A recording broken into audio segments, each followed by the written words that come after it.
En este Archivo Sonar rescatamos y repasamos una entrevista íntima, de frente y de perfil con un grande, don Franz Ferdinand, perdón, don Alex Kapranos, que a estas alturas es el dueño del grupo escocés, un grupo que cambió la manera de ver el rock con su intención bailable, pero el atrapar y capturar la esencia de Kapranos previo a salir a un show en el Caupolicán en octubre de año 2018 tiene otra onda, otra vibra. Es diferente sacarlos de la zona de confort de una radio, es llevarlo a la escena, y ahí es donde Kapranos nos contó una que otra cosa. Esto es Archivo Sonar en el mes de aniversario de la 105.3 y sonarfm.cl.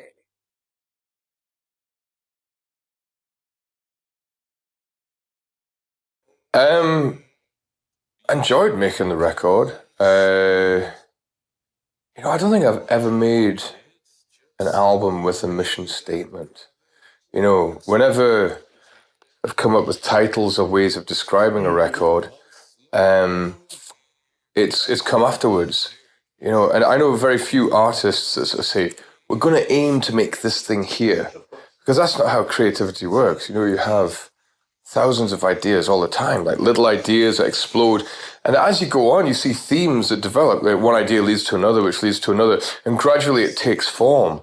But no, I wouldn't say it had a mission statement. If anything, I think that the aim of any artist is to retain your identity. So in other words, so you're comfortable with who you are and don't want to change your identity, but still want to create something new.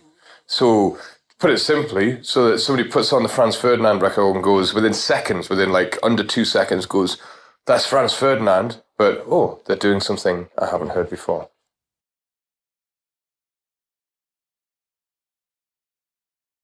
I always had a problem with musical genre, or the idea of having to strictly stick within genre, mainly because my favorite moments in music, you couldn't really place in a genre or bent the rules of a genre or created a genre. I always hated purists. Purists are a pain in the ass. The ones that say, these are the rules and to do it properly, you've got to do it like this.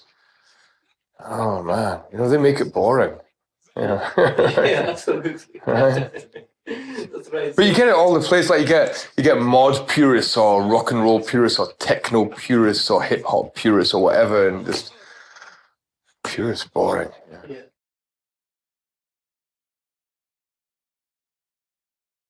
Rock music is absolutely rammed full of very boring purists. British rock and roll can be terrible for it. There's this idea that the perfect British music was made sometime around about 1969, and no, not for me. I mean, I love so much in the history of British rock and roll and British rock music, but I don't want to, because I love the Kinks, doesn't mean I want to recreate the Kinks. The Kinks create the Kinks. Yeah. It's funny. Like I remember right back at the beginning when we were still in Glasgow before we'd signed to a record label, and when you've got a new band that's buzzy and lots of suddenly like record label A&R guys, they kind of like get excited and they start telling each other, "There's this band, we all want to sign them," and blah blah blah. And so we spoke to lots of people, like lots of guys from labels kept on coming up, and for the most part, they'd say things like, "Oh, you guys are going to be the next Coldplay, the next Stone Roses, the next whoever," like just naming bands.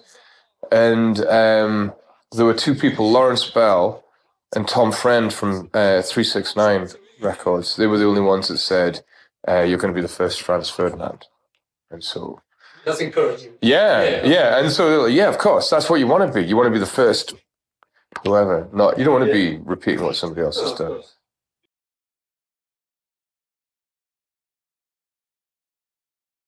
Sometimes I just get hit by the charisma of someone, or the charisma of a band. And there's a band from Australia at the moment called Amyl and the Sniffers. I don't know if you know this band, but and in many ways they're kind of like a down, dirty, really basic rock and roll band. They're not pushing any boundaries in terms of inventing a new sound. But when you see somebody come on stage and they've just got that charisma, and you think, oh man, here is a total star.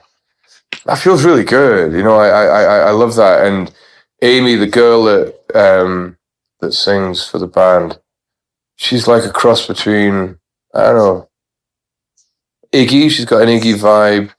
It's like, if you imagine a cross between Iggy, a really dirty Bridget Bardot, and maybe one of my mum's drunken friends from a 1970s dinner party.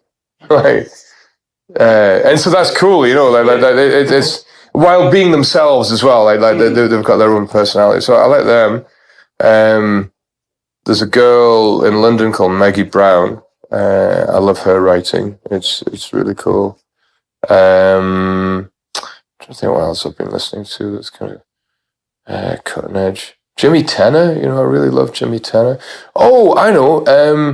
Audiobooks. Have you heard audiobooks? No, I haven't heard of it. Do you know audiobooks? You know, it's a duo in London, electronic kind of thing, with a producer called David Wrench, who's a really striking guy. He's a Welsh guy, but he's albino, so has the white hair and but very long hair and this kind of I was going to say a face that looks like it's from a different century, but it's more like from a different millennium. Like it's like he looks like a wise wizard or something like that. And this young and I don't know what the girl's called, but the girl that sings for them is astonishing. Like I saw them live in London just a couple of weeks ago, and it's the first time I saw them live, and it's a little place, but it's, you know, when you see something, you think, oh, this is a lot of people are gonna hear about this. This is really special.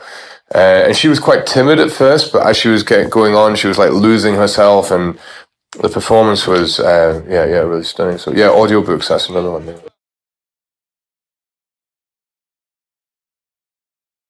It's great, isn't it? Yeah. Like, I like having access to things, but it's misleading because you think that you have access to everything, but you don't really.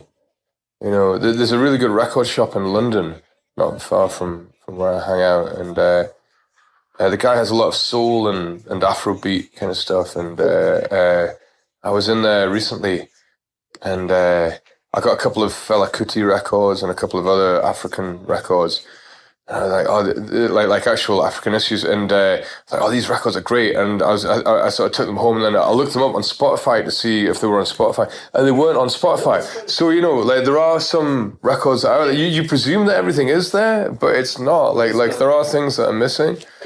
But I like how universal music is. You know, I don't think music should be the privilege of a few. You know, it should be enjoyed.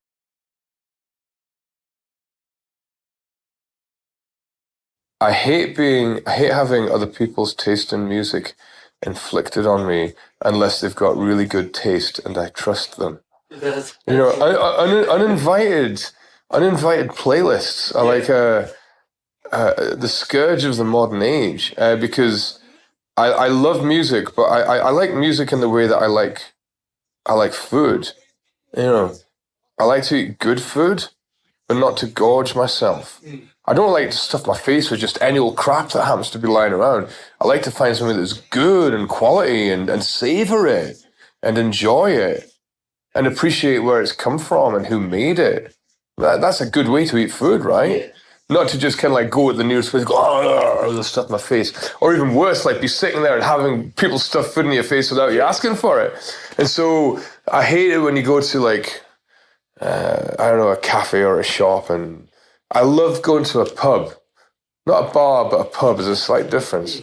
A pub that has no music, no TV, no gambling machines, and a carpet.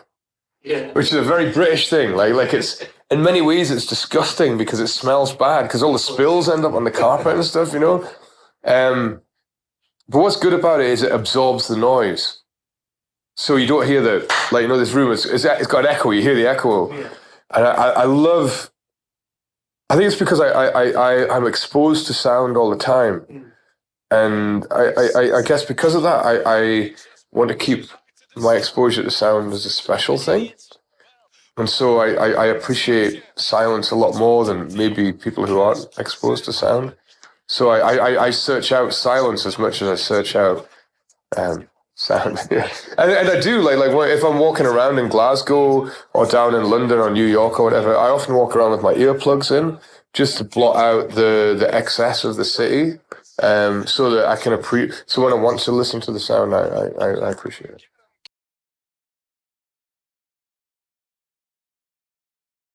I love it. It's I feel there's a real warmth here in Chile. And there's something about the music that we make and the energy of the music that we make and the personality of Chile as a nation. If a nation, of course a nation has a personality, it's a collective personality. They seem to work very well together. Also, you know what it is I like about Chile? Chile, people are quite unguarded about their emotions. People are very open and they don't hide their emotion away. And so when you play a show, people are honest and giving with their emotions, and that makes you, when you're on stage, it makes you want to be the same back. And yeah, it works for us. I love it. But no, of course, I have some very special memories of playing Chile. Some really, like really, really special times. Like that first time we played in the stadium with you two. Then we played the festival at Viña del Mar. That we had no idea what that was going to be. We thought it was just like a regular rock festival. There's nothing else like that in the world, like that it is truly unique. But that was fun, and I think through that a lot of people in Chile got to know us. I think, and that's I'm very thankful for that. It was, but it was a great experience as well. I loved that, and but also the time we came a few years ago, immediately after the earthquake.